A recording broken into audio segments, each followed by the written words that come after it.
একজন আল্লাহর ওলি স্বপ্নে দেখেন কিয়ামতের ময়দান কায়েম হয়ে গেল। ওই ময়দানে দেখা যায় মূসা আলাইহিস সালাম সহ সমস্ত পয়গম্বর এক জায়গায় জমা, আমার আপনার নবী তিনিও এক জায়গায়। ভাইরা বন্ধুরা, ওই অবস্থায় মূসা আলাইহিস সালাম, মূসা আলাইহিস সালাম তিনি বলতেছেন, ওগো নবী, আখেরি নবী, আপনি নাকি বলেছেন আপনার উম্মতের উলামায়ে কেরাম, উলামা ও উম্মতি কা আম্বিয়া ইবনি ইসরাইল, আমার উম্মতের উলামায়ে কেরাম বনি ইসরাইলের নবীদের সমান। কথাটা কি আপনি বলছেন নাকি? আমার আপনার নবী বলেন, হ, কথাটা তো আমি বলেছি। মূসা নবী তখন বলেন, কেমন করে আপনি কথাটা বললেন? আমার তো বুঝে পড়ে না, একজন মানুষ সাধারণ একজন উম্মত নবীর সমান হয় কেমন করে? আমার তো বুঝে আসলো না। আমার আপনার নবী রহমতের নবী বলেন, যদি কথাটা বুঝে না আসে, আমার পাশেই বসা আছে আমার একজন আলেম, আমার উম্মতের একজন আলেম বসা আছে, একজন নায়েবে নবী ইমাম গাজ্জালী রহমতুল্লাহি আলাইহি, তারে আপনি কিছু জিজ্ঞেস করেন, আপনার বুঝ হয়ে যাবে। আল্লাহু আকবার, জোরে বলেন। আমার উম্মতের ভিতরে একজন আলেম আমার পাশেই বসা, তিনি কে? তিনি ইমাম গাজ্জালী রহমাতুল্লাহি আলাইহি। ওনাকে কিছু জিজ্ঞেস করেন, জিজ্ঞেস করলে আপনার বুঝ হয়ে যাবে। মূসা আলাইহিস সালাম নরম নবী না গরম নবী? খালি গরম না বেশি গরম? অনেক গরম একজন নবী মূসা কালিমুল্লাহ। সাথে সাথে ইমাম গাজ্জালী রহমাতুল্লাহি আলাইহিকে প্রশ্ন করলেন, ও মিয়া, তোমার নাম কি একটু বলো? ইমাম গাজ্জালী রহমাতুল্লাহি আলাইহি তখন তিনি তার নিজের নাম বললেন, বাবার নাম বললেন, দাদার নাম বললেন, দাদার বাপের নাম বললেন, তার বাপের নাম বললেন। বলতে বলতে ইমাম গাজ্জালী একদম আদম আলাইহিস সালাম পর্যন্ত চলে গেলেন। সুবহানাল্লাহ। আমরা কয়জনে পারবো? আমরা পারবো? দাদার দাদার নাম জিজ্ঞেস করলেই তো শেষ, ঠিক কিনা? দাদার দাদার নাম জিজ্ঞেস তো শেষ। হয়তো দাদার বাপের নাম কেউ বা কেউ কেউ মনে রাখতে পারেন, কিন্তু দাদার দাদা জিজ্ঞেস করলেই শেষ। রহমতুল্লাহি আলাইহি আদম আলাইহিস সালাম পর্যন্ত গেছে। মূসা আলাইহিস সালাম জিজ্ঞেস করে, ও মিয়া, তোমাকে তো এত লম্বা জবাব দিতে বলি নাই। গরম নবী তো, মেজাজ খালি গরম হইতেছে। দেখো, এরে জিজ্ঞেস করলাম তার নিজের নাম, কিন্তু নিজের নাম বললো তো বললো, বাপের নামও কয়, দাদার নামও কয়, দাদার বাপের নামও কয়। এরপরে বলতে বলতে আদম পর্যন্ত। মূসা আলাইহিস সালাম তিনি একটু গুসা করে ফেললেন, রাগ হয়ে বলতেছেন, এই মেয়ে থামো, এত লম্বা জবাব দিছো কি? এত কথা কো, জিগাইছি নিজের নাম, বেশি থেকে বেশি বাপের নাম বলবা, এত লম্বা জবাব তুমি কেন দিয়েছো? আগে প্রশ্নের জবাব দাও, এত লম্বা জবাব তুমি কেন দিয়েছো? এই কথা বলতে ইমাম গাজ্জালী রহমাতুল্লাহি আলাইহি আদবের সাথে, বিনয়ের সাথে তিনি মুস্কি হেসে বলেন, ওগো আল্লাহর পয়গম্বর, আমি কেন এত লম্বা জবাব দিয়েছি? এই প্রশ্নের জবাব যদি আমাকে দিতেই হয়, আগে আমার একটা প্রশ্নের জবাব আপনাকে দেওয়া লাগবে। মূসা নবী কয়, কি প্রশ্নের জবাব? কয়, প্রশ্নটা হলো, আল্লাহ আপনারে জিজ্ঞেস করেছিল, ওয়ামা তিলকা বিয়ামিনিকা ইয়া মূসা, ও মূসা, ডান হাতে এটা কি? আপনার ডান হাতে ছিল লাঠি, আপনি বলবেন ক্বালা হিয়া আসাই, এটা আমার হাতের লাঠি। প্রশ্নের জবাব শেষ, আল্লাহ যা জানতে চেয়েছে জানা শেষ। কিন্তু আপনি এখানে শেষ দেন নাই, শেষ দেন নাই। আপনি বলতেছেন ক্বালা হিয়া আসাই আতাওয়াক্কাউ আলাইহা ওয়া আহুশু বিহা আলা গানামি ওয়ালিয়া ফিহা মাআরিবু উখরা, এটা আমার হাতের লাঠি, এই লাঠি দিয়ে আমি বর দিয়া চলি, এই লাঠি দিয়া গাছের পাতা পারি, এই লাঠি দিয়া বকরি রাখালি করি। আল্লাহ আপনাকে লাঠি দিয়া কি করেন জানতে চায় না, আপনাকে শুধু জানতে চেয়েছিল হাতে আপনার কি? ওই দিন কেন আপনি এত লম্বা জবাব দিয়েছিলেন? আগে জবাব দে। মূসা আলাইহিস সালাম করি বাপরি, নবী তো এমনি কয় নাই রে, এ দেখুন আমার আটকাই দিছে। মূসা নবী কই, মিয়া, আমি আমার মাশূকের সাথে কথা বলার সুযোগ পেয়েছি, অল্প কথায় মন ভরে না। প্রিয়জনের সাথে, মহব্বতের মানুষের সাথে কথা বলতে গেলে অল্প কথায় মন ভরে না। কথা যত লম্বা হয় ততই ভালো লাগে। এজন্যই আমি একটু লম্বা কথা বলেছি, সুযোগ পেয়েছি বিদায় লম্বা বলেছি।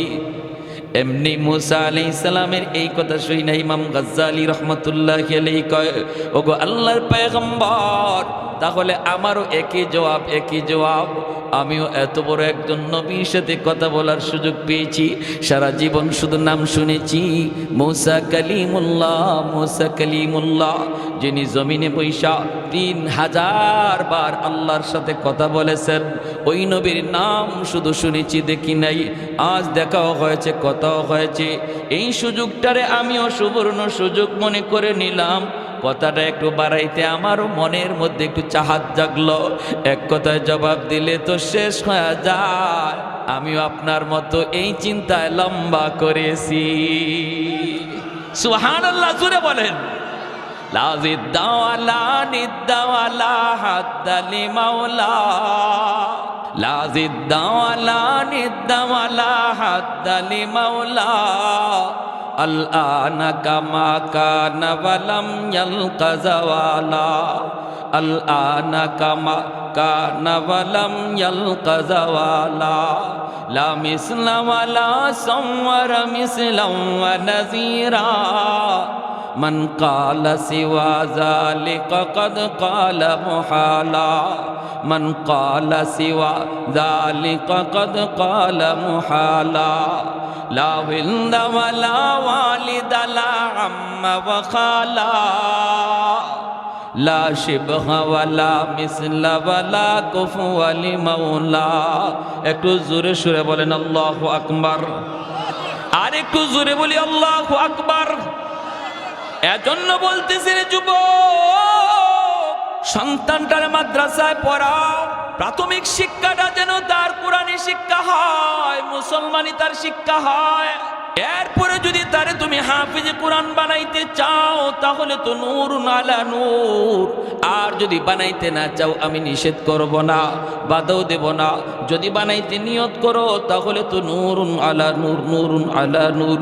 কারণ এই বাচ্চার খাতিরে আল্লাহ জমিন টিকায় রাখছে, এই মাদ্রাসার খাতিরে আল্লাহ জমিন টিকায় রাখছে, কোরআনের উসিলায় আল্লাহ জমিন টিকায় রাখছে। রহমতের ধারা এখনো জমিনে জারি আছে মাদ্রাসার উসিলায়, কোরআনের উসিলায়, ছোট ছোট বাচ্চাগুলির উসিলায়, যারা কোরআন শিক্ষা করার জন্য, কোরআন সিনায় নেওয়ার জন্য আল্লাহ যাদেরকে মাদ্রাসায় নিয়ে আসলেন, ওদের উসিলায় এখনো গাছ থেকে ফুল হয়, ফল হয়, এখনো জমিন থেকে ফসল হয়, এখনো ওই রকম নদী থেকে মাছ মিলে। পূর্ব দিগন্তে সূর্য উঠে, পশ্চিম দিগন্তে সূর্য ডুবে। আমার আপনার যত নিয়ামত, সমস্ত নিয়ামতের ধারা আল্লাহ জমিনে জারি রাখছে মাদ্রাসার খাতিরে, কোরআনের খাতিরে, কোরআনওয়ালাদের খাতিরে। এই কথাটাই মায়ার নবী বলেছেন, তোমরা যদিও কথাটা না বুঝো, আসমান জমিনের আর যত প্রাণী আছে ওরা কিন্তু ভালো করে কথাটা বুঝে। এমনকি গর্তের পিপিলিকা পর্যন্ত এই কথাটা ভালো করে বুঝে। পানির নিচের মাছও এই কথা ভালো করে বুঝে। এজন্যই মাছেও আল্লাহর কাছে সর্বদা দোয়া করে, মালিক আমি যে মাছ পানির নিচে বেঁচে আছি, মাদ্রাসার উসিলায়, ছোট ছোট বাচ্চাগুলির উসিলায়, যারা কোরআন শিক্ষার জন্য ওই মাদ্রাসায় পড়তেছি, আল্লাহ এরা জমিনে আছে বিদায় এখনো তুমি জমিন টিকায় রাখছো। জমিন টিকে আছে বিদায় আমি মাছ টিকে আছি, জমিন টিকে আছে বিদায় আমি গর্তের পিপিলিকা এখনো টিকে আছি, এখনো গাছ আমি দাঁড়ায় আছি, এখনো আমি গাছ ফুল দেই, ফল দেই। ও মালিক, জমিনে এই উলামায়ে কেরামের সংখ্যা তুমি বাড়ায় দাও, ঘরে ঘরে কোরআনের হাফেজ তৈরি করে দাও, সমাজে মাদ্রাসা তুমি কবুল করে নাও, যেন দুনিয়ার হায়াত লম্বা হয়। যেরকম সুবহানাল্লাহ, আল্লাহ জমিনের হায়াত যেন লম্বা হয়। এজন্য উলামায়ে কেরামের হায়াতের ভিতরে বরকত দাও। হাফেজ কোরআন তুমি ঘরে ঘরে কবুল করে নাও। আপনাদের সমাজের জন্য এই মাদ্রাসা হলো রহমত। আল্লাহ পাক রব্বুল আলামিন বলেন, ওয়া নুনাজ্জিলু মিনাল কুরআন মা হুয়া শিফাউন ওয়া রাহমাতুন লিল মুমিনিন। আল্লাহ বলেন কোরআনকে আমি নাজিল করেছি তোমাদের জন্য রহমত বানাইয়া। কোরআনের প্রতিষ্ঠান হলো এলাকার জন্য রহমত, কোরআন হলো ঘরের জন্য রহমত, কোরআনের প্রতিষ্ঠান হলো সমাজের জন্য রহমত। যেই সমাজের মানুষগুলি মাদ্রাসাকে কদর করে, মাদ্রাসাকে ভালোবাসে, অন্তর দিয়া মহব্বত করে, আল্লাহ বলেন এই সমাজের উপর আমি আল্লাহ রহমত নাজিল করি। আমরা আল্লাহ পাকের রহমত চাই কি চাই না? যেখানে রহমত আসে সেখানে গজব আসে না, আর যেখানে রহমত থাকে না সেখানে গজব নেমে আসে। আসমানি গজব আর জমিনি গজব থেকে যদি বাঁচতে হয় তাহলে কোরআনের তালিম চালু রাখতে হবে। করোনা, ওমিক্রন এ জাতীয় আরো মহামারী থেকে যদি বাঁচতে হয় আল্লাহর কোরআনের শিক্ষা সমাজে আরো বাড়াইতে হবে। কোরআনের আওয়াজ বন্ধ করে কোনোদিন করোনা দূর করা যায় না, কারণ করোনা আর ওমিক্রন আর আসমানি জমিনি গজব মানুষের ইশারায় চলে না, চলে আল্লাহর ইশারায়। আর আল্লাহর ইশারায় যে গজব চলে তা যদি দূর করতে হয় তাহলে কোরআনের রহমতের দ্বারাই দূর করতে হবে, ঠিক কিনা? এই কথাটা আমরা অনেকে বুঝি না, বুঝার চেষ্টাও করি না।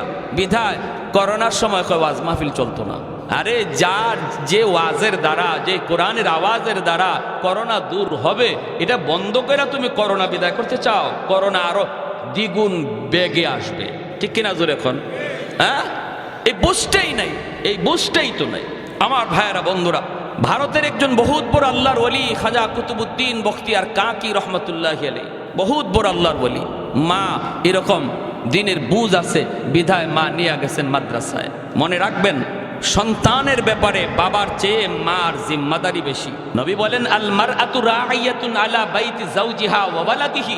সন্তানের ব্যাপারে আল্লাহ বাবাকে যদি জিগায় একবার, মারে জিগাবে দুইবার, কারণ সন্তান মাকে বেশি টাইম পায়, মাকে বেশি টাইম দেখছে, গর্বে ছিল তাও মায়ের সাথে, দুধ খাইছে তাও মায়ের সাথে, একটু বড় হইছে ঘরে হাঁটাচলা করে তাও বেশি টাইম মারেই দেখে, কারণ বাবা বাহিরে থাকে, ঠিক কিনা?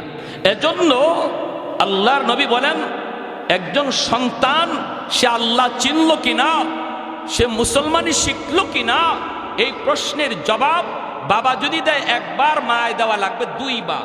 আমার মা বোনেরা একটু খেয়াল করে শুনো, একটু মনোযোগ দিয়ে শুনো, মায়ের নবীর হাদিস বলতেছে। এরকমই একজন মা খাজা কুতুবউদ্দিন বখতিয়ার কাকি রহমতুল্লাহি আলাইহির মা ওই বাচ্চাটারে শিশুকালে মাদ্রাসায় নিয়ে গেছে, যে ওস্তাদদের কাছে বলতেছেন, ওস্তাদজি আমার ছেলেটারে আপনি আলিফ বা তা সা শিখায় দেন। উস্তাদজি বলতেছে, বাবা কুতুবউদ্দিন তুমি পড়ো আলিফ বা তা সা জিম। কিন্তু ছাত্র কয় না না উস্তাদজি, আলিফ বা তা সা নয় গো, আলিফ লাম মিম যালিকাল কিতাবু লা রাইবা ফীহ।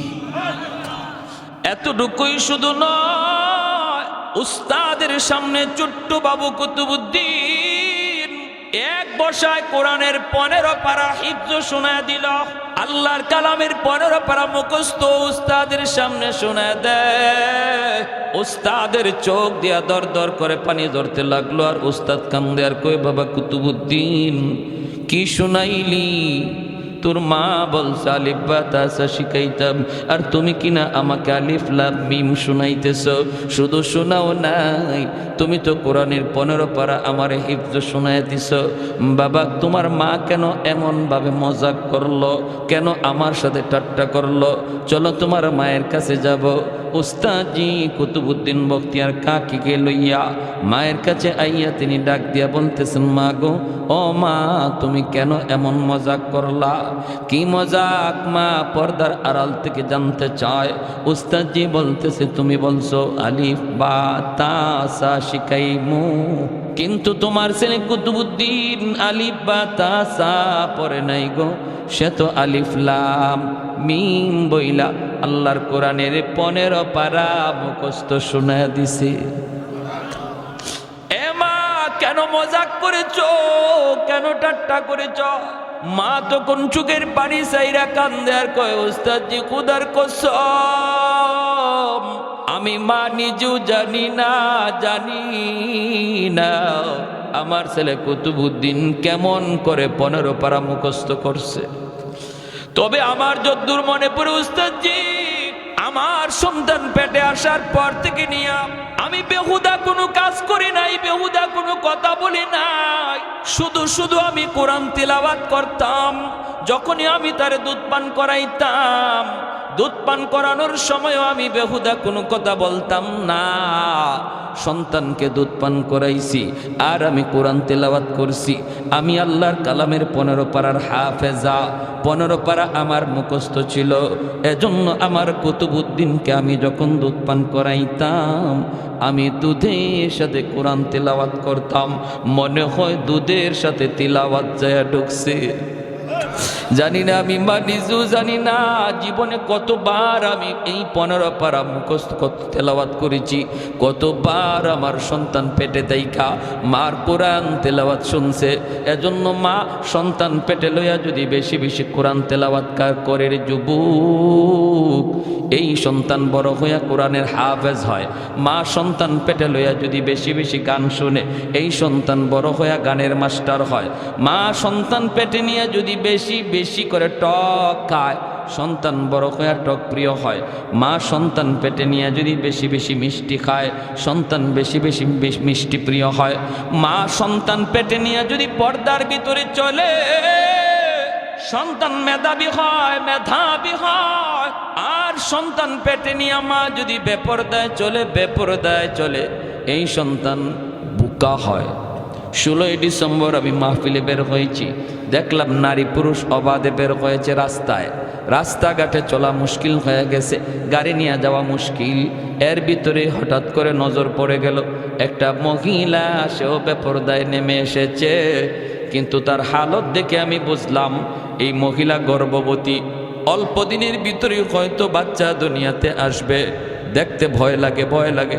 এমন একজন মা, তুমি যদি সন্তান লইয়া বেপরদায় বের হয়েছ, কোটি টাকা সন্তানের পিছনে তুমি খরচ করতে পারো, তবুও তার ব্রেন খুলবে না, জেহেন খুলবে না, বোকা থাকবে, বোকা, প্রতিবন্ধী হবে।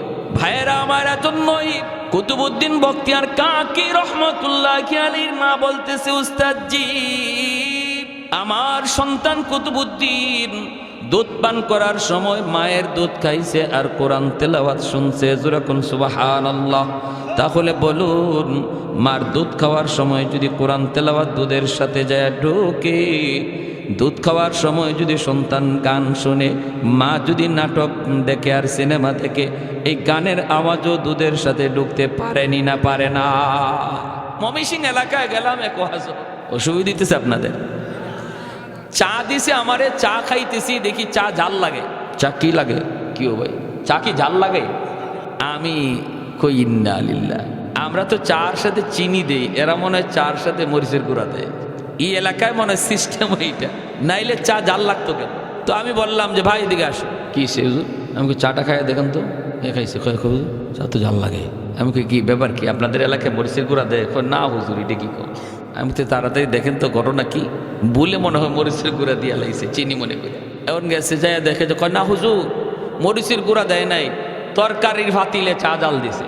কোন পাতিলে? তরকারির পাতিলে চা জাল দেওয়ার কারণে তরকারির পাতিলের আসর চার উপরে পড়ছে। তাহলে পাত্রের আসর বস্তুর উপরে পড়ে, ঠিক না? মা হলো পাত্র, বাবা হলো পাত্র। এই বাপ মার আসর সন্তানের উপরে পড়বে। এজন্য সন্তান যদি নেককার চাও, দিনদার চাও, আল্লাহওয়ালা চাও, সন্তান যদি নামাজি চাও, ভদ্র সন্তান চাও, মানুষের মাঝে সন্তানের সুনাম ছড়ায় পড়ুক, অমুকের একটা ছেলে এত ভালো, এত ভদ্র, এমন সুনাম যদি চাও যে সন্তানের কারণে বাপ মার নাম উজালা হোক, তাহলে সবার আগে বাপ মা ঠিক হয়ে যাও। সবার আগে কি ঠিক হয়? বাপ মা ঠিক হয়ে যাও। বাবা যদি নামাজি হয়, সন্তান নামাজি হয়। মা যদি নামাজি হয়, সন্তান নামাজি হয়। মা যদি পর্দানিসীন হয়, সন্তান পর্দানিসীন হয়। মা যদি কোরআন তেলাওয়াত বেশি বেশি করে, সন্তান কোরআনের হাফেজ হয়। এজন্য আমার ভাইরা মনোযোগ দিয়ে খেয়াল করে শুনো, আল্লাহর গোলাম ভাইরা আমার, যেই বাচ্চাটারে মাদ্রাসায় দেওয়া হয়, এই বাচ্চারা যখন হাফিজি শেষ করার পরে উস্তাদের হাতে পাগড়ি নেয়, পাগড়ি নেওয়ার সময় সমস্ত উস্তাদগণ তারে পাগড়ি দেয়, এলাকার মানুষেরা তারে মাথায় পাগড়ি পরায় দেয়। আল্লাহ পাক কুদরতি নজরে তাকায় দেখে, আল্লাহ পাকের নজর তখন বাচ্চার উপরে নয়, আল্লাহর নজর তার বাপ মার উপরে, যেরকম সুবহানাল্লাহ। কারণ এই বাপ মা দুনিয়ার জগতে মানুষের উল্টা কাজ করেছে। মানুষ চলেছে স্রোতের তালে তালে, মানুষ চলেছে স্কুল কলেজ ভার্সিটির দিকে, আর ওই বাপ মা চলেছে উল্টা দিকে। মানুষজন বলেছে বাচ্চাটারে তুমি নদীতে ভাসায় দিতেছ, গাঙ্গে ভাসায় দিতেছ। হায় হায় হায় হায়, এই বাচ্চাটা বড় হওয়ার পরে কি খাবে, কেমনে চলবে, কেমনে বিবি পালবে, সংসার পালবে, কত কথাগুলি তোমারে শোনাইলো। বাপমা তুমি তা কানে দাও নাই, শ্রুতির উল্টা দিকে তুমি চলছো। মানুষের কথায় যদি গাঙ্গে ভাসানো হয় তুমি তাই করেছ। আমি আল্লাহকে খুশি করার জন্য, আমার নবীকে খুশি করার জন্য তুমি এমন করেছ। অতএব বান্দারে, হাসরের ময়দানে আজ দুনিয়াতে সন্তানের মাথায় পাগড়ি পরায় ওস্তাদ, আর হাসরের মাঠে আমি আল্লাহ তোমাদের বাপ মার মাথায় পাগড়ি পরাবো। মূসা আলাইহিস সালামের আম্মা সন্তান নদীতে ভাসায় দিছেন, ভয় পাইছেন ফেরাউনের বাহিনী আমার সন্তানরে মেরে ফেলবে। ফাআওহাইনা ইলা উম্মি মূসা আন আরদিঈহ ফাইদা খিফতি আলাইহি ফাআলকিহি ফিল ইয়াম্মি ওয়ালা তাখাফি ওয়ালা তাহজানি। আল্লাহ বলে মূসার মা, ভয় পেও না, সন্তানকে দুধ পান করাও। আমি আল্লাহর নির্দেশ, সন্তানকে দুধ পান করাও।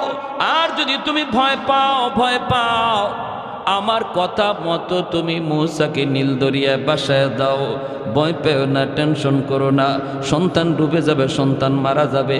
আমার কথা মতো যদি তুমি নদীতে ভাসায় দাও, আমি ওয়াদা দিলাম এই সন্তানকে আমি আল্লাহ হেফাজত করব। আর অল্প দিনের ভিতরেই তোমার সন্তান আবারও তোমার কোলে ফিরিয়ে দেব। শুধু সন্তান হিসাবে নয়, তোমার কোলে ফিরাব নবী বানাইয়া। সুবহানাল্লাহ, জোরে খান। এই যুগে নবী নাই, নবীর ওয়ারিস আছে, ঠিক না? এই যুগে নবী নাই, নবীর ওয়ারিস আছে উলামায়ে কেরাম। আপনার সন্তানটারে যদি মাদ্রাসায় দেন, মানুষে বলবে নদীতে ভাসায় দিছে, গাঙ্গে ভাসায় দিছে। হায় হায়, পোলাটা জীবনে চলবে কিভাবে, খাইবে কেমন করে? আপনি যদি বলেন যাও নদীতে ভাসাইলে ভাসায় দিছি, নদীতে ভাসাইলে ভাসায় দিছি, এই ভাষা নিতে যদি আমার আল্লাহ খুশি থাকে আমি ভাসায় দিলাম। আল্লাহ পাক মূসা নবীর মার কাছে সন্তানকে যেমন ভাবে নবী বানায়া ফেরত দিছে, তোমার আমার সন্তানকে আল্লাহ পাক আবারও তোমার কুলি ফিরিয়ে দিবে, কিন্তু নবী বানায়া না, নবীর নায়েব বানাইয়া। আর একটু জোরে কোন সুবহানাল্লাহ। নবী হওয়ার দরজা নাই রে আল্লাহর গোলাম, এজন্য মনটারে ছোট করো না, মনটারে বড় করো। সন্তানরে নদীতে ভাসায় দিলেন মূসার আম্মা, কাঠের বাক্সের ভিতরে ঢুকাইয়া নীল দরিয়া ভাসায় দিছেন। আর ছোট্ট মেয়েটারে মরিয়মরে বলতেছেন, মা তুমি নদীর পারে পারে যাও, আর শুধু খেয়াল রাখবা কোন দিকে তোমার ভাইয়া যাইতেছে, কোন দিকে যাইতেছে।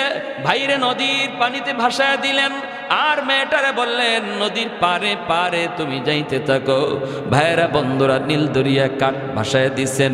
পানির স্রোত যেই দিকে চলতেছে, আল্লাহ পাক নীল দরিয়ারে হুকুম জারি করেছে, এরে নীল দরিয়া শুন, আমার মূসারে তোর তালে তালে নিবি না, আমার মূসারে তোর উল্টা দিকে নিয়ে যা।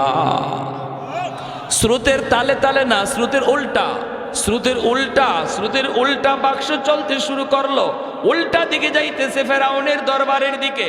ফেরাউনের দরবার হলো মূসা নবীর যেই বংশের বনি ইসরাইল, এই বনি ইসরাইল থেকে উল্টা দিকে হলো ফেরাউনের দরবার। আর এই বাক্সটাও উল্টা দিকে যাইতেছে, উল্টা।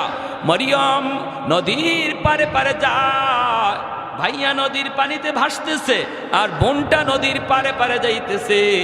এইভাবে ভাইয়া যাইতেছে একদিকে, বোন যাইতেছে একদিকে, দুজন একই দিকে যায়, কিন্তু একজন পারে আরেকজন পানিতে ভাসে। ভাইয়েরা বন্ধুরা, হঠাৎ করে বোন তাকায় দেখে যেখানে বাঘের ভয় সেখানে, যেই ফেরাউনের ভয়ে আমার আম্মা আমার ভাইয়াকে নদীতে ভাসাইলো, ওই ফেরাউনের ঘাটেই যাইয়া ভাইয়া লাগলো। বোনটা ছোট্ট 10 বছর বয়স, কলিজায় কামড় দিয়ে উঠলো, হায় রে এখন বুঝি আমার ভাইয়াকে নিয়ে জবাই করবে। ফেরাউনের বিবি আসিয়া নদীর ঘাটে আসলেন, আইসা বাক্স থেকে উঠায়া দেখেন এত সুন্দর বালক, পূর্ণিমার চাঁদের চেয়েও যার চেহারা বেশি সুন্দর। কারণ আল্লাহ যেই যুগে যেই যারে নবী বানান, ওই যুগে নবীর চেয়ে সুন্দর আর কাউরে বানান না। ওই যুগের সবচেয়ে সুন্দর আল্লাহ নবীকে বানান। যেই যুগে যেই নবী, ওই যুগে ওই নবী সবচেয়ে সুন্দর। এজন্য কাদিয়ানি নবী হইতে পারে না, এটাও একটা দলিল। কাদিয়ানি কখনো নবী হইতে পারে না, কারণ এর এক চোখ কানা আছিল। কাদিয়ানির কি আছিল? কোন নবী এমন নাই যে কোনো অঙ্গে খুঁত আছিল।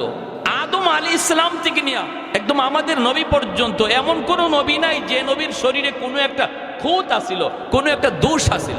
আর এই খানার ঘরে খানায় নিজের নবী দাবি করে। এজন্য মরছে টয়লেটও ভইরা। কাদিয়ানি কোনানো ভইরা মরছে জানেন? বাথরুমও ভইরা মরছে। হাই হাই হাই হাই। কাদিয়ানিদের বিরুদ্ধে যদি আন্দোলন হয়, নবীর আশিক মাত্রই, আওয়াজ শোনা মাত্রই আন্দোলনে শরীক হতে হবে, নতুবা নবীর সামনে মুখ দেখানো যাবে না। আমার নবীর খতমে নবুয়ত, এটা নবীর শান, এটাই আমার নবীর শান, খতমে নবুয়ত। নবী শেষ নবী, অতএব খতমে নবুয়তের চেয়ার নিয়ে যদি কোনো বেঈমান টানাটানি করে, আর আমি আশিক হইয়া যদি চুপচাপ বসা থাকি আর বলি এটা হুজুরদের কাজ, এটা মৌলবীদের কাজ, তাহলে নবীর সামনে সুপারিশ তো দূরের কথা, মুখ দেখানো যাবে না। আওয়াজ দিয়ে এখন ঠিক কিনা? এজন্য উলামায়ে কেরাম যখনই শুনবেন কোন ইস্যু নিয়ে আপনাদেরকে ময়দানে ডাক দিছে, মনে রাখবেন এটা আপনার ইস্যু, এটা হুজুরদের ইস্যু না, এটা প্রতিটা মুসলমানের ইস্যু, এটা গোটা মুসলিম উম্মার স্বার্থে। ইমান বাঁচাও আন্দোলন উলামায়ে কেরাম ডাক দেয়। উলামায়ে কেরাম মেম্বার চেয়ারম্যান হওয়ার জন্য মাদ্রাসা বন্ধ দেয় না। উলামায়ে কেরাম যদি মাদ্রাসা বন্ধ দেয়, গোটা মুসলিম উম্মার ইমান রক্ষার জন্য দেয়। ঠিক কিনা জোরে খান? মেম্বার চেয়ারম্যান হওয়ার জন্য না। চেয়ারম্যানই মেম্বারে আপনারা পড়েন মরা গরু আড্ডি যা চাবে এবার চাবান, কিন্তু আমাদেরকে আমাদের খেদমত করতে দেন। ঠিক কিনা? আঙ্গুল দিবেন না, কোরআন হাদিসের কোনো বিষয়ে আঙ্গুল দিতে আসবেন না। আপনাদের দায়িত্ব আপনাদের মতো চালান, অসুবিধা নেই, আমরা বাধা দিই না, আমরা কাউরে নামাইও না, কাউরে বসাইও না। কিন্তু আমরা আমাদের যে দায়িত্ব নিয়ে আসি, এই দায়িত্বে কেউ হাত দিবেন। প্যারে হাদিরিন, ফেরাউনের স্ত্রী আসিয়া মুসা আলাইহিস সালাম রে দেখকেই মায়া লেগে গেল। মায়া তো লাগবেই, এত সুন্দর বাচ্চা, আবার ছেলে সন্তান নাই, কোনো সন্তান নাই। কোলে করে নিয়ে ফেরাউনের কাছে যায় বলতেছেন, স্বামী গো চেহারা দেখো, আমার মন বলে আমি ছেলে হিসেবে পালবো, যদি তুমি অনুমতি দাও। ফেরাউন কয় আমি তো অনুমতি দিব, কিন্তু পাইছো কই? কই নদীর ঘাটে। নদীর ঘাটে পাইছো তো, পোলার বাচ্চা কোথায় এটার তো খবর নাই। জ্যোতিষীরা বলেছে বনি ইসরাইলের এক পোলার হাতে আমার রাজত্ব যাবে, ক্ষমতা যাবে। এটা কোন পোলা, বাড়ি কোথায় জানি না, শুনি না। তুমি তো আনছো, তোমার মায়া লাগে, কিন্তু ছোট ছোট বাচ্চা পোলাপান দেখলে আমার ডর লাগে। কারণ চোরের মনে পুলিশ, জোরে কোন চোরের মনে, ওয়ারেন্টের আসামি দেখবেন ঘরের মধ্যে ঘুমায় রয়েছে, গাছের পাতা পড়ছে, পুলিশ মনে করে দৌড় দিছে, পুলিশ আইছে, পুলিশ আইছে। কি হয়েছে? কই বুট জুতার আওয়াজ পাইছি, কই দূর বাতাস আইছে। হ্যাঁ, ফেরাউনের মনের ভিতরে ওই বাচ্চা কোন বাচ্চা, ওই বাচ্চা কোন বাচ্চা, ওই পুলা কোন পুলা, যার হাতে আমার ক্ষমতা যাবে, যার হাতে আমার রাজত্ব যাবে। হায় হায়, এটা কুন্ডা 70,000 পুলাপান একদিনে জবাই করলাম। জ্যোতিষীরা কয় এখনো মরে নাই, এখনো জীবিত।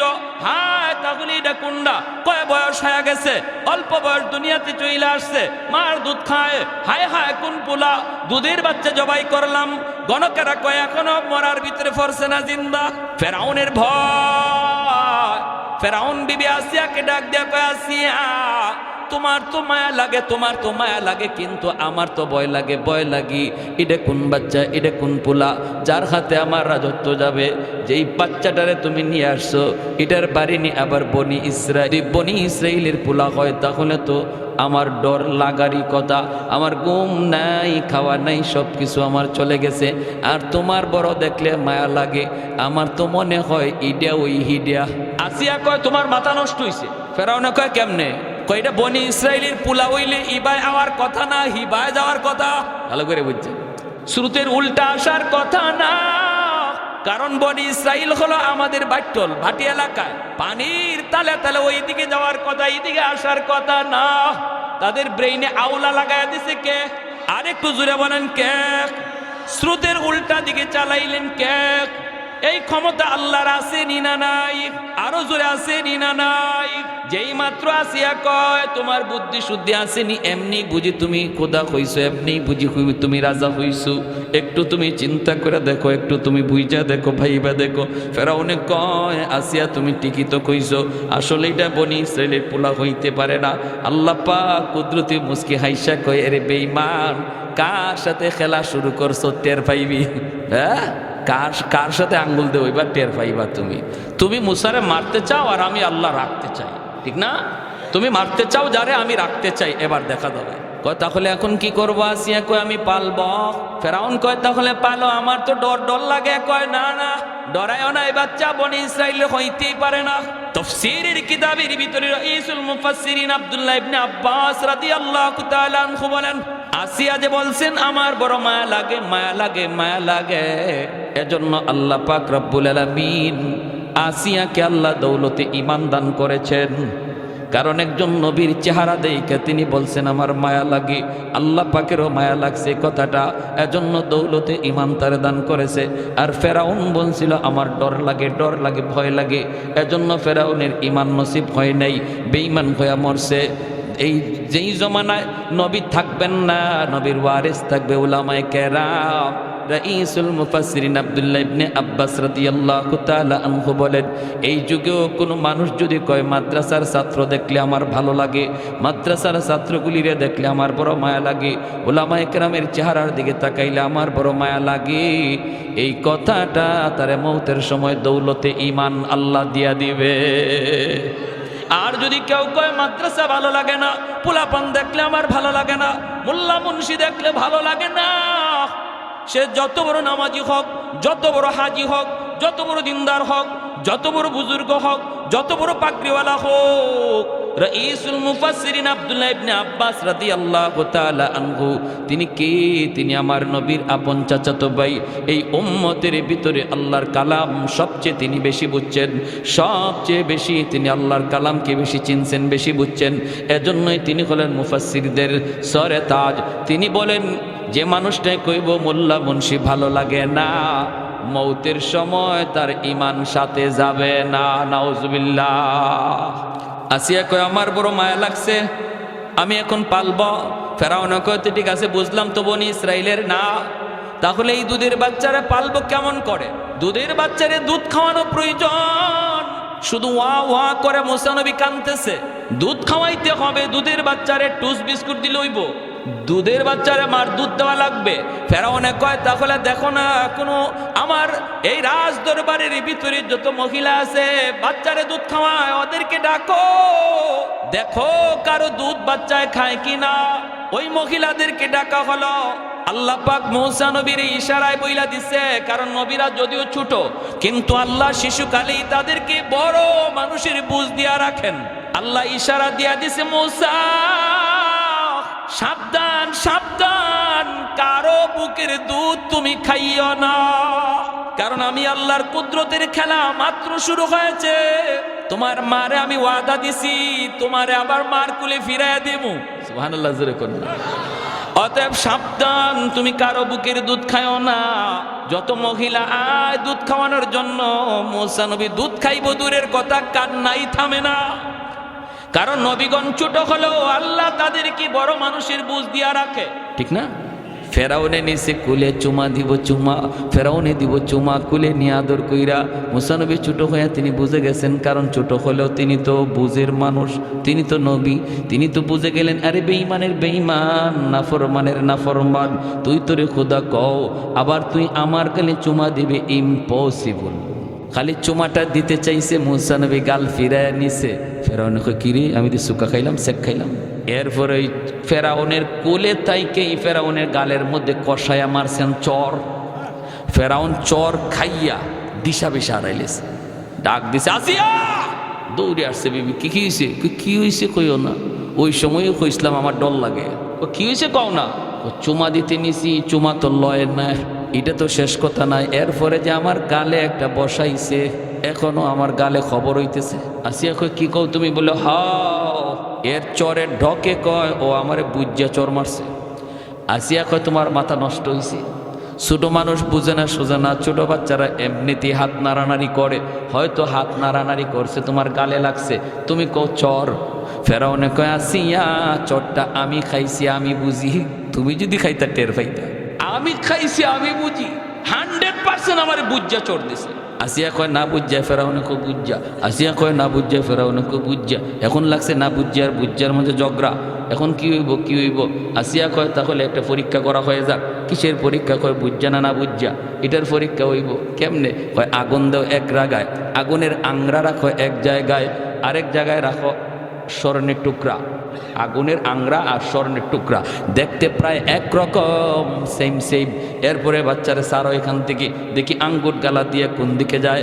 ফেরাউনে কয় যদি আগুনের মধ্যে হাত দেয় তাহলে বুঝবো, বুঝে না, আমারে চটটাও না বুঝিয়ে দিছে।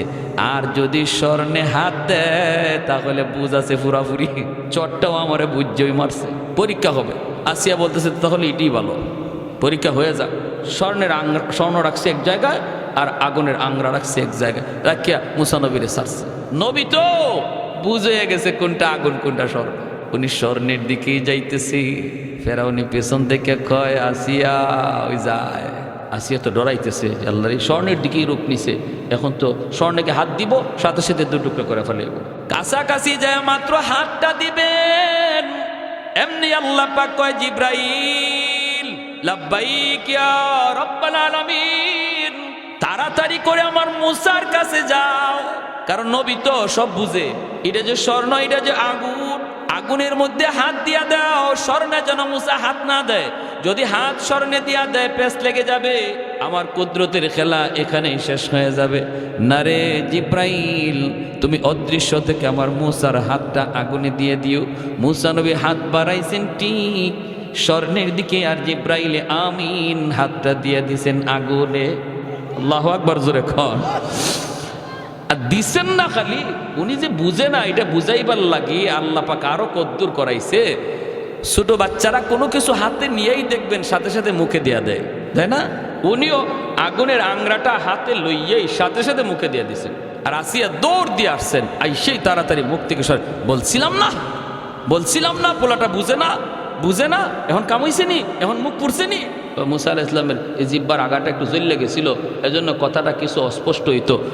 শেষ জমানা নবুয়ত পাওয়ার পর যখন আল্লাহ পাক রব্বুল আলামিন ফেরাউনের কাছে যাইতে গেছে আবার, তখন উনি বলছিল আল্লাহ আমার ভাই হারুনের সাথে দাও, হুয়া আফসাহু মিন্নি, আমার ভাই হারুন কথাটা স্পষ্ট, আমার কিছু কথা বাজে। কেন? ওই শিশুকালে এই আগুনের আংরা মুখে দেওয়ার কারণে সাথে সাথে উনি খুলে নিয়ে নিচে নাসিয়া। ফেরাউনে কয় ঠিকই তো বুঝেই না। আল্লাহকে কি দেখছো তুই, আরো সামনে দেখবে, তুই এটা কি দেখছো তারও সামনে দেখবে তো, তিলিসমাদি কারবার। এখন কারো দুধ উনি খায় না। ফেরাউনে কয় তাহলে বাচ্চাদের কেমনে বাঁচাই? আল্লাহ পাক কুদরতি হাসি হাসে। আল্লাহ কয় এতদিন যারা মারতে চাইছিলে এখন দি বাঁচানির লাগি পাগল, ঠিক না? কারো বুকের দুধ খায় না। মূসা নবীর বোন মরিয়ম 10 বছরের মেয়েটা তখন আড়াল থেকে দেখতেছে, যখন দেখতেছে না আমার ভাইয়ার তো ওরা মারে না, জবাই করে না, এখন তো নিজের সন্তান বানায় পালতে চায়। হায় হায়, ভাইয়া তো কারো বুকের দুধ খায় না, এখন কি করব? ভাইয়া তো হাওমাও করে কাঁদতেছে। এমনি মূসা নবীর বোন মরিয়ম আইসা বলতেছে জাহাপনা, আমি একজন মহিলার খবর জানি, মনে হয় ওই মহিলার বুকের দুধ বাচ্চায় খাবে। ফেরাউন কয় এই মায়া এদিকে আয়, তুই কেমনে বুঝলি? তাহলে তুই বাচ্চার মা কেডা তুই চিনস নাকি, তুই জানোস নাকি? চোরের মনে এত ওই চিন্তাই খালি, এটার মা কোথায় রে, এটার বাড়ি কোথায়? বনি ইসরাইলের যদি হয় তে তো কাম হইছে, এতই ডর। তুই কি মা চিনস নাকি? কেমনে বুঝলি ওই মহিলার বুকের দুধ খাবে?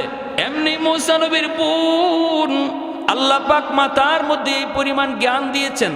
বোনটা তখন ডাক দেয়া কয় জাহাপনা, মা হিসাবে বলি নাই, তাহলে কেমনে বলছো? কই ওই মহিলার বুকের দুধ মিষ্টি, যে কোনো বাচ্চা তার দুধ খায়। এই বুদ্ধিটা তখন এই ছোট্ট মেয়েটার মাথায় দিয়া দিছে কে? আর একটু জোরে বলেন কে? নাইলে তো ধরা খাইয়া গেছিল, ঠিক না? ধরা খাইয়া গেছিল। কয় না, ওই মহিলার বুকের দুধ বড় মিষ্টি, যে কোনো বাচ্চা তার বুকের দুধ খায়। এই কথা বলতেই ফেরাউন কয় তাহলে যাও তুমি মহিলাটারে নিয়ে আসো, দেখি ওই মহিলার বুকের দুধ খায় কিনা। মূসা নবীর বোন মরিয়ম বাড়ির দিকে দৌড়ে আইসা মাকে বলতেছে, মা মা ও মা, আমার ভাইয়ার খবর নিয়ে এসেছি। মা পাগল হয়ে ঘর থেকে বের হয়েছে, মারি বল না আমার মুসার কি হয়েছে, কোথায় গেছে? বোনটা তখন কই, মা যেখানে বাঘের ভয় সেখানে রাত হয় গো মা, যার ভয়ে আমার ভাইয়াকে তুমি নীল দরিয়ায় ভাসায় দিচ্ছ, ওই ফেরাউনের ঘাটি যায় ভাইয়ার বাক্স লাগছে। কয় কেমনে? কয় স্রোতের উল্টা গেছে, উল্টা। এরপরে আসিয়া উঠায় নিছে, এরপরে এই ঘটছে, এই ঘটছে। ভাইয়া কারো বুকের দুধ খায় না, ওরা তো নিজের সন্তান বানায় পালতে চায়, কিন্তু ভাইয়া তো কারো বুকের দুধ খায় না। এখন লাগছে প্যাস, আমি তো তোমার কথা বইলা দিছি। মা কয় তাহলে কেমনে বুঝ দিলি? আমার জিজ্ঞাসে, তুই তাহলে কেমনে জানলি এটা মা নাকি? আমি তো বলছি না, ওই মহিলার বুকের দুধ মিষ্টি, যে কোনো বাচ্চা তার দুধ খায়, এই বইলা বুঝ দিয়ে দিছি। মা তোমারে নিতে বলছে, যাইবা নাকি? মুসা নবীর আম্মা রওয়ানা দিছে। আল্লাহ পাক মুসা নবীর আম্মারে ডাক দেয়া কয়, মুসার মা তুমি যাইতেছো যাও, কিন্তু খবরদার ফেরাউনের কোনো প্রস্তাবে তুমি রাজি হইও না। একজন মার সাথে আল্লাহর কথা চলছে, অন্তরে ইলহাম দেওয়া হচ্ছে একজন মার সাথে। কেমন মা? মাগো তুমিও মা, তুমিও মা। তুমি যদি একজন নবীর নায়েবে নবীর মা হও, তোমারও দাম, তোমারও ইজ্জত আল্লাহর কাছে এমন নবীর মাদের মতো। হাসরের মাঠে আল্লাহ পাক একজন নবীর মারেও খুঁজবে না, কিন্তু একজন নায়েবে নবীর মা আর বাবারে আল্লাহ হাসরের মাঠে খুঁজবে। মান করা আল কুরআন, হাদিস থেকে বলতেছি, মান করা আল কুরআন ওয়া আমিলা বিমা ফিহি উলবিসা ওয়ালিদাহু তাজান ইয়াউমাল কিয়ামা। নবীর বাপমার মাথায় আল্লাহ পাগড়ি পরাবে বা মুকুট পরাবে, এমন হাদিস নবী বলেন নাই, কিন্তু নবী বলেছেন একজন আলেমের, হাফেজ কোরআনের বাপমার মাথায় আল্লাহ নিজের হাতে মুকুট পরায় দেবে। দাউহু আহসানু মিন দাউইশ শামস, যার পাওয়ারটা সূর্যের পাওয়ারের চেয়েও বেশি হবে। সুবহানাল্লাহ। আল্লাহ পাক বলতেছে, মুসার মা যাইতেছো যাও, কিন্তু ফেরাউনের কোনো প্রস্তাবে রাজি হইও না। তো উনি গেছেন, যাইতেছেন, কাছাকাছি গেছেন। ফেরাউনে কয়, দেখো তোমার দুধ খায় কিনা, তোমার বাড়ি কোথায়? বনি ইসরাইল। ফেরাউনের একটু ভয় লাগছে না? লাগছে না, কারণ যেই বাচ্চার হাতে রাজত্ব যাইব, ওই বাড়ির বাচ্চার বাড়ি কোথায়? বনি ইসরাইল হবে। জ্যোতিষীরা কইছে, এই মহিলার জায়গায় তোমার বাড়ি কোথায়? কয় বনি ইসরাইল। ফেরাউনে আবার মনে মনে কয়, তো বনি ইসরাইল হইছে তো কি হয়েছে? এটা তো মা না, দেখি না, এটা তো মা না, তো হইছে তো কি হয়েছে? দেখো না তোমার মুখের দুধ খায় কি না, তুমি একটু দেখো। মুসা নবীর যেই মাত্র মা কোলে নিছেন, সাথে সাথে কান্না থেমে গেছে। কারণ শিশু বাচ্চারা মায়ের কুল হাজারো কুলের ভিতরে ভালো করে চিনে, হাজারো কুলের ভিতরে মায়ের কুল বাচ্চা ভালো করে বুঝতে পারে, টের পায়। এজন্য কান্না থেমে গেছে, কান্নাটা থেমে গেছে। ফেরাউনের সন্দেহ বেজে গেছে, ঘটনা কি রে, কান্না থেমে গেল কেন? মায়ের কুলেই তো গেলে পরে বাচ্চাদের কান্না থামে, তাহলে এতক্ষণ পর্যন্ত হাউমাউ করে কাঁদলো, এই মহিলার কুলে যাওয়া মাত্রই কান্না থেমে গেল, তাহলে এটা মা নাকি? সন্দেহ কিছু জাগছে, ঠিক না? সন্দেহ কিছু জাগছে। এমনি আল্লাহ পাক রব্বুল আলামিন মুসা নবীরে কয়, মুসা কান্না থামাইছো? ফেরাউনে কলজায় সন্দেহ লাগাই দিছে, কান্না থামাইছো কেন? কান্নাটা থামাইছো কেন? ঠিক আছে, সন্দেহ লাগাইছো, এখন সন্দেহ দূর করা লাগবে। মা যখন দুধ খাওয়াইতে চাইবে, ফার্স্ট চান্সে তুমি দুধ খাইবা না। যদি এখন ফার্স্ট চান্সে দুধ খাও, তাহলে ফেরাউনের সন্দেহ বেড়ে যাবে, ঠিক না? মুসা নবীর আম্মা যেই মাত্র কোলে নিছেন, দুধ খাওয়ানোর জন্য যখন তিনি চেষ্টা করতেছেন, মুসা নবী মুখ ফিরায় নেয়। ফেরাউনের মনে যে সন্দেহ আছিল মা, সন্দেহটা কিছু কেটে যায়। কয় না রে, মা হতে পারে না, যদি মা হইতো তাহলে দুধও খাইতো, ঠিক কিনা? আল্লাহ সন্দেহ দূর করে দিতেছে। আল্লাহু আকবার, জোরে বলি আল্লাহু আকবার। একটু জিকির করি, লা ইলাহা ইল্লাল্লাহ, জোরে।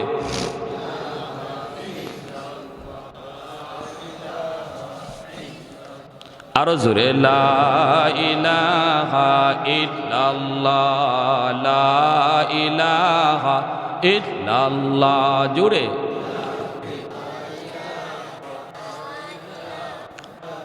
লা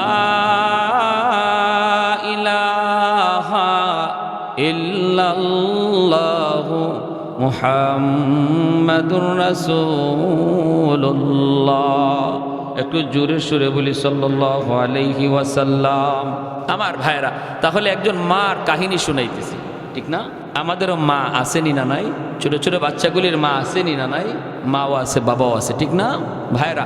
মায়েরা, যারা মায়েরা আছেন, একটু দিলটা নরম করে কথাগুলি শুনুন, নরম করে কথাগুলি শুনুন। মায়েদের জন্য অনেক সবব।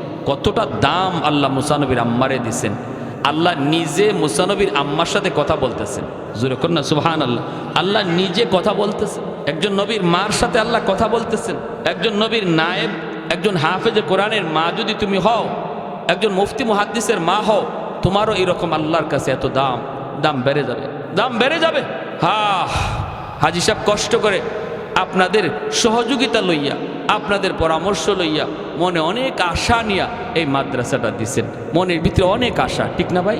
হ্যাঁ, কওমি মাদ্রাসা মানে কওম দ্বারা পরিচালিত, সরকারি মাদ্রাসা মানে সরকার দ্বারা পরিচালিত। এটা সরকারি মাদ্রাসা না, এটা কওমি মাদ্রাসা। অতএব এটা এলাকার মানুষের দ্বারাই পরিচালিত। যদি কওম সহযোগিতা না করে, কওমি মাদ্রাসা টিকে না। কোনো এলাকায় যদি কোনো একটা কওমি মাদ্রাসা এলাকার সহযোগিতা না করার কারণে মাদ্রাসার কোনো ক্ষতি হয়, মাদ্রাসার ক্ষতি হয়, মুহূর্তের ভিতরে ওই এলাকায় আল্লাহর পক্ষ থেকে গজব নামবে, রহমত চলে যাবে, রহমত চলে যাবে।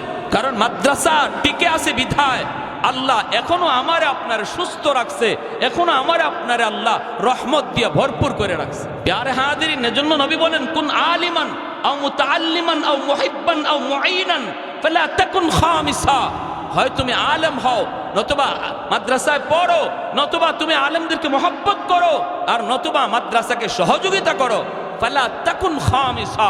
নবী কয় 5 নম্বর দলে কেউ যাইও না, 5 নম্বর দলে কেউ যাইও না।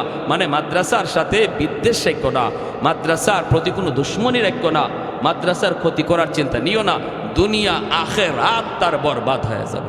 ব্যক্তি বিশেষের দোষ থাকতে পারে, কিন্তু মাদ্রাসা প্রতিষ্ঠান এটা আল্লাহর নবীর বাগান, ঠিক কিনা? মসজিদ আল্লাহর ঘর, মাদ্রাসা নবীর ঘর। যেখানে একটা মসজিদ তৈরি হবে, গোটা সমাজের দায়িত্ব হয়ে যায় মসজিদ চালানো আর মসজিদে নামাজ পড়া।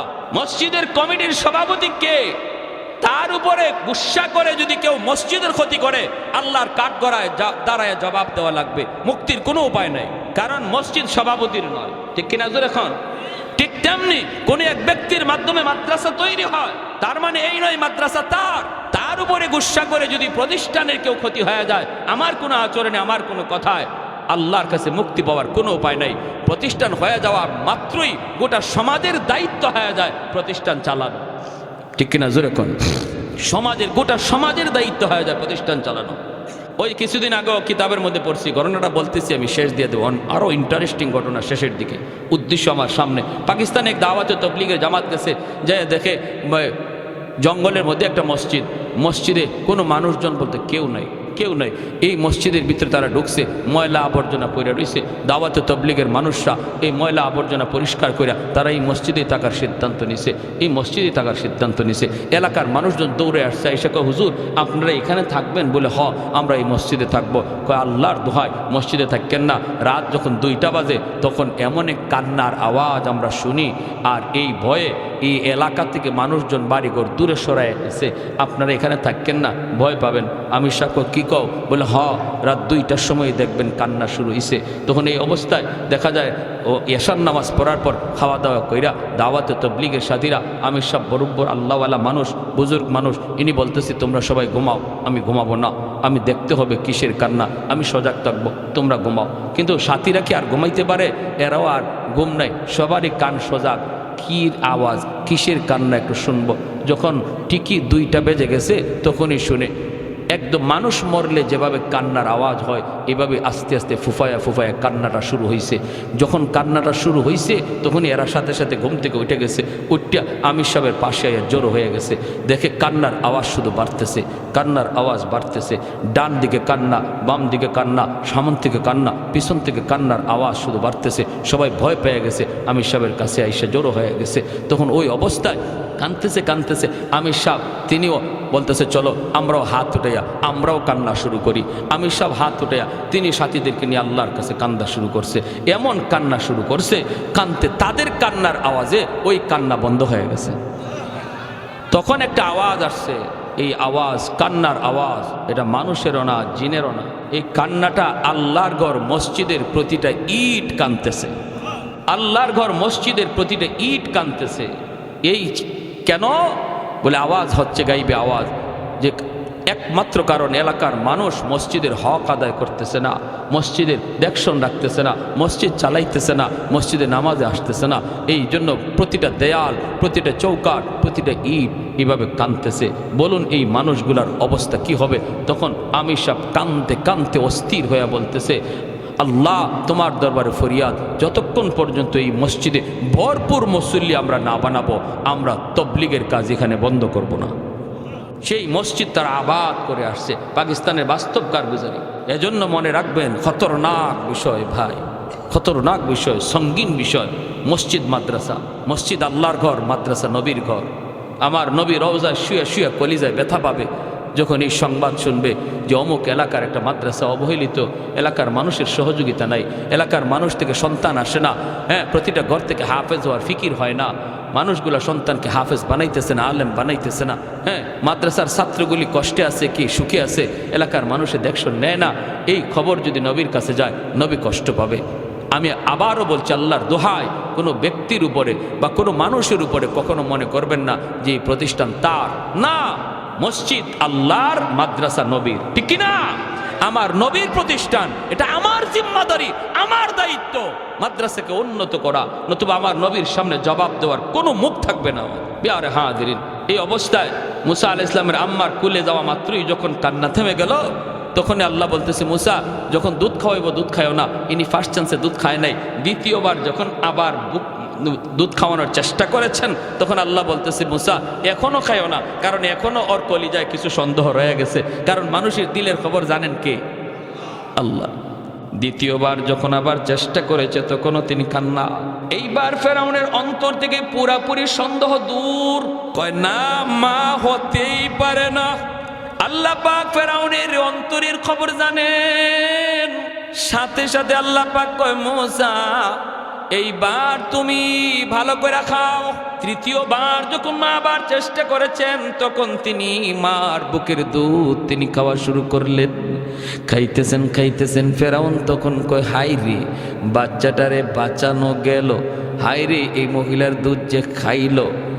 আল্লাহ পাক কয়, এখন তুমি ইচ্ছা মতো খাইতে পারো, কারণ ফেরাউনের কলিজায় বিন্দু পরিমাণ কোনো সন্দেহ নাই। ফেরাউন কয়, মা তুমি রাজদরবারে চলে আসো, দরবারের ভিতরে তুমি থাকবা, সন্তানটারে তুমি দুধ খাওয়াইবা, মাসের মাস তোমাকে আমি বেতন দিব, তোমার তেল পানি সাবান সব কিছু তোমার জন্য ফ্রি, রাজদরবারে থাকবা আর বাচ্চাদের তুমি খাওয়াইবা।